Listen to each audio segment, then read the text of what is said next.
Every day it's a learning process for me. मैं कुछ नया सीख कर जाता हूँ और आज भी मैं कुछ आया हूँ तो सीख कर ही जाऊंगा। मैं तो ये कभी मैं कहूंगा ही नहीं कि मैं किसी की जगह पर आया हूँ। मैं किसी और का किरदार, किसी और की एक्टिंग नहीं कर सकता, तो मैं अपनी तरफ से फ्लेवर्स ऐड करता हूँ उसमें। एक्चुअली मुझे लगता है कि बहुत सारी औरतें मुझसे रिलेट करती होगी। उसका गुस्सा भी प्यार है और उसकी हर हरकत मुझे लगता है उसका डांटना भी प्यार है। तो आई थिंक इट्स इंटरेस्टिंग। इसको बॉसी प्यार बोलते हैं, बॉसी प्यार। जो भी अब है। The creators of the show Asit bhai Modi makes sure के जो भी करंट टॉपिक्स चल रहे हैं उस पर कंसंट्रेट किया जाए, इसके लिए हमेशा फ्रेशनेस बनी रहती है show. It's very interesting actually, क्योंकि एंटरटेनमेंट के साथ कहीं ना कहीं नॉलेज और ज्ञान भी है। तो हेलो तारक जी और अंजलि जी, कैसे हैं आप लोग? Hello, we are doing great. In fact अभी आउटडोर शूट चल रहा है गर्मी में, सो यू कैन इमेजिन कितना मजा आ रहा है। ओके सचिन, आप बताइए, जो गर्मी वाला तो लेडीज को काफी प्रॉब्लम होती है, मेकअप उतर जाएगा, इसलिए बाल वाल आज हाँ, बट इनके लिए, इनके कंफर्ट के लिए 2 बड़े बड़े कूलर्स भी लगाए हुए हैं। बट हाँ, शॉट के दौरान उनको स्विच ऑफ किया जाता है। बट येस, काफ़ी ध्यान दिया जाता है ताकि इनको कोई डिस्कम्फर्ट ना हो। And I can see a beautiful light with stars behind.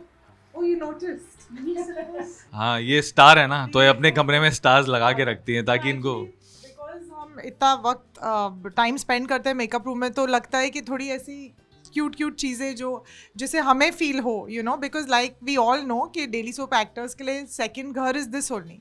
तो थोड़ी बहुत ऐसी और भी चीज़ें आना बाकी है जो जिससे हम सजाएंगे। बट मेरे दूसरे मेकअप रूम में भी बहुत कुछ है, तो कोशिश करते हैं कंफर्टेबल फील करने की, और खुश तो हम वैसे ही रहते ही हैं हमेशा। सो कुछ रहते हैं साथ में, सबको अगर आते भी हैं वीडियो शो। जी, थैंक यू। सचिन, ये बताइए कैसा चल रहा है अभी? अभी तो मतलब शो टॉप चार्ट में आ चुका है। अब ऐसा है कि जो डेली सास बहू सारा में उनको बहुत टफ कंपटीशन दे रहा है Tarak Mehta. So how is going from your side? So basically मैं सिर्फ इतना कहना चाहूँगा कि the show has been doing very well since 17 years. मेरे हिसाब से ये शो नंबर 1 हमेशा से रहा है और नंबर 1 ही रहेगा।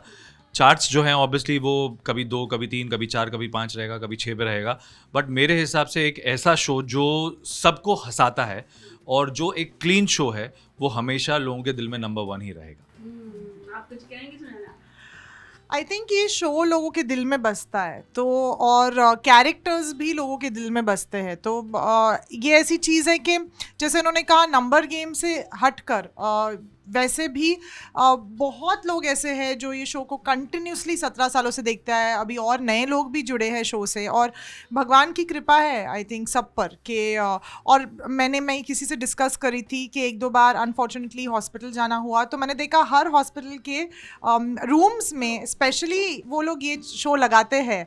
तो ये देखकर ही मुझे लगा कि सच में ये हमारा तरीका है कंट्रीब्यूट करने का, you know, to the world. Well, ये मैंने भी देखा है। So जी। मैं आपकी एक सपोर्टर हूँ इसमें। जी। पर इसमें तारक का रोल काफी इंटरेस्टिंग है। मतलब जो तारक सूत्रधार है एक तरह से देखा जाए तो जब से आपने ज्वाइन किया है सचिन, तब से लेकर कितना फर्क आपको खुद के पर्सनालिटी में दिखा? जी, सबसे पहले तो it was a very difficult thing to get into somebody else's shoes, जो 14 साल से ये शो कर रहे थे। और उनकी जगह पर मैं तो ये कभी मैं कहूँगा ही नहीं कि मैं किसी की जगह पर आया हूँ। मैं एक एक्टर हूँ और एक एक्टर गए और दूसरे एक्टर को उस जगह पर लाया गया। मैं फिर अपना सिर्फ काम कर रहा हूँ और ये बहुत अच्छा है कि हमारे जो को एक्टर्स हैं वो बहुत हेल्पफुल रहे हैं। सबसे पहले जब मेरी आसित भाई के साथ मीटिंग हुई थी तो उन्होंने काफ़ी जो सर पे स्ट्रेस था वो दूर कर दिया था। बोला कि आप जिस तरह से आप करना चाहते हो उसको उस तरह से करो। कोई अगर आपको बोलता है कि नहीं उसको इस तरह से किया जाए, आपको करने की ज़रूरत नहीं है, बिकॉज आप एक इंडिविजुअल इंसान हो। आपको जिस तरह से लगता है आप करो, खाली कुछ बातों का ध्यान रखना है। वो बातें उन्होंने मुझे बता दी थी। और उसके बाद से तो जो हमारे को एक्टर्स हैं, सबसे पहले सुनैना एंड दिलीप जी एंड मंदार जी जो भिड़े का कैरेक्टर निभाते हैं, श्याम भाई, Popatlal and rest of the actors जो कोमल, अंबिका भाभी का रोल निभाती हैं, सारे के सारे सोडी लोग समझ जाएंगे। So everybody has been very very helpful and everybody has been very very supportive. खास करके टप्पू सेना, मेरी उनके साथ बहुत अच्छी बनती है। Every day it's a learning process for me. मैं कुछ नया सीख कर जाता हूँ और आज भी मैं कुछ आया हूँ तो सीख कर ही जाऊँगा। Anything you have specially put into it, like your character? Definitely I add my flavours to it. मैं मैं किसी और का किरदार मतलब किसी और की एक्टिंग नहीं कर सकता। मैं जो मुझे आता है मैं वो कर सकता हूँ, तो मैं अपनी तरफ से फ्लेवर्स ऐड करता हूँ उसमें। जैसे जब डाइट के सीन्स आते हैं तो उसमें किस तरह से कुछ अलग किया जाए, किस तरह से अगर उसमें कुछ कॉमिक टाइमिंग ऐड किया जाए, तो वो कोशिश हमेशा मैं करता हूँ करने की। ये डाइट वाला मतलब काफी प्रेशर डाले हो आप तारक पे? बिल्कुल नहीं, इसे तो कंसर्न, प्यार, लव, कहा इश्क, मोहब्बत कहना चाहिए। कौन सी ऐसी वाइफ है जो पूरा वक्त सिर्फ उसका एक ही है कि मेरा हस्बैंड हेल्दी रहे, यू नो। तो एक्चुअली मुझे लगता है कि बहुत सारी औरतें मुझसे रिलेट करती होगी। अंजलि डेफिनेटली वो किरदार है तो जो थोड़ा ओपनली हक से, प्यार से अपने हस्बैंड को, यू नो, वो जताती है हक कि नहीं नहीं ये तो करना ज़रूरी है। बट इनफैक्ट मुझे लगता है अंजलि खुद से ज़्यादा अपना हस्बैंड का ध्यान रखती है, तो उसे सिर्फ वो थोड़ा सा, काफ़ी औरतों को जैसे कि नहीं थोड़ा वक्त चाहिए, जैसे ये भी जब बोलते हैं सोडा शॉप जाना है तो हमारे बहुत ऐसे सीन्स होते हैं कि अभी फिर से क्यों जाना है। फिर जेठा भाई की भी एक नोकझोंक होती है कि पूरा दिन तो उनसे बात करते हो आप फ़ोन पे, मुझसे कम बात करते हो। तो ये मज़ेदार जो नोकझोंक होती है बहुत रियल भी है मुझे लगता है, क्योंकि मैंने मतलब मैं ऐसी नहीं हूँ, but I have seen wives जो ना कि नहीं यार मुझे टाइम दो, कि पूरा दिन दफ्तर में होते हो तो अभी तो वक्त दो। सो वो एक प्यारी सी नोकझोंक, बट आई थिंक सब कुछ अंजलि का प्यार ही है। मतलब उसका गुस्सा भी प्यार है, और उसकी हर हरकत मुझे लगता है, उसका डांटना भी प्यार है। तो आई थिंक इट्स इंटरेस्टिंग। इसको बॉसी प्यार बोलते हैं, बॉसी प्यार। जो भी अब है मोरल ऑफ द स्टोरी की प्यार है। प्यार है। हाँ, तो अच्छा। ऐसा प्यार सब में होना चाहिए। अच्छा एक बात बताइए, शो इतने सालों से चलता आ रहा है और सबका प्यारा शो है ना? जैसा आपने किया बताया, मैंने भी एक्चुअली हॉस्पिटल्स में देखे हैं तारक मेहता चलते हुए। कभी भी ऐसा फील आया लाइक जब हम बोर होते हैं तो हेयर कट ही करा लेते हैं कि यार थोड़ा तो फ्रेश दिखना है, कभी भी कैरेक्टर के साथ आपको ऐसा कभी बोरियत आई? लकीली इस शो में कभी भी बोरियत इसीलिए नहीं आती है क्योंकि यहाँ पर जो टॉपिक्स यूज़ किए जाते हैं, जो स्टोरी आती है, वो मोस्टली जो चीज़ें चल रही है आम जिंदगी में, जैसे कि अगर कोई स्कैम हुआ है या फिर कोई फ्रॉड हुआ है, जैसे कि जो करंट स्टोरी चल रही है वो किसी स्कैम स्टोरी टाइप या फ्रॉड रिलेटेड है। So we usually make, I mean the creators of the show Asit bhai Modi makes sure के जो भी करंट टॉपिक्स चल रहे हैं उस पर कॉन्सेंट्रेट किया जाए, इसके लिए हमेशा फ्रेशनेस बनी रहती है शो में।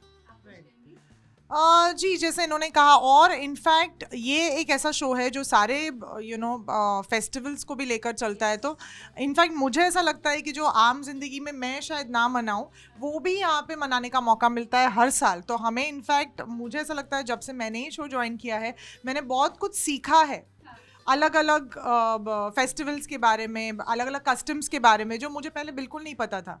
तो जहाँ तक अगर आप तैयार होने वाली बात कह रहे हैं तो बहुत मौका मिलता है हमें यहाँ पे सजने संवरने का। अंजलि भी अलग अलग लुक्स में देखी जाती है, ऑफ कोर्स कैरेक्टर को दिमाग में रखते हुए। तो ऐसे बहुत, और करंट टॉपिक्स भी बहुत हम छेड़ते हैं। तो इट्स वेरी इंटरेस्टिंग एक्चुअली, क्योंकि एंटरटेनमेंट के साथ कहीं ना कहीं नॉलेज और ज्ञान भी है। तो जी जी तारक मेहता इसके लिए जाना जाता है, काफी जी, एप्रिसिएशन, जी, जी, पीएम जी, जी। वगैरह से भी काफी एप्रिसिएशन मिली है इस शो को। ओके, तो ये जो फूड वाली बात तो चल रही है, तो प्लीज आप लोग बताइए फेवरेट फूड क्या है, और बिहाइंड दिस जब शो नहीं रहता है, जब शूट नहीं चलता है, तो ये मेकअप रूम में बैठ के क्या गप्पे मेकअप रूम में बैठ के जो ज़्यादातर जो गप्पे होते हैं वो यही होते हैं कि क्या खाया जाए, क्या अगर कब डाइट का अगर मौसम चल रहा है कि हाँ नहीं नहीं नहीं तो कुछ दिनों के लिए मीठा बंद किया हुआ है, और जैसे कि ये ज़्यादा मीठा नहीं खाती हैं, ये डार्क चॉकलेट पसंद करती हैं, तो इनको अगर कुछ ज़्यादा मीठा खिला दिया तो शायद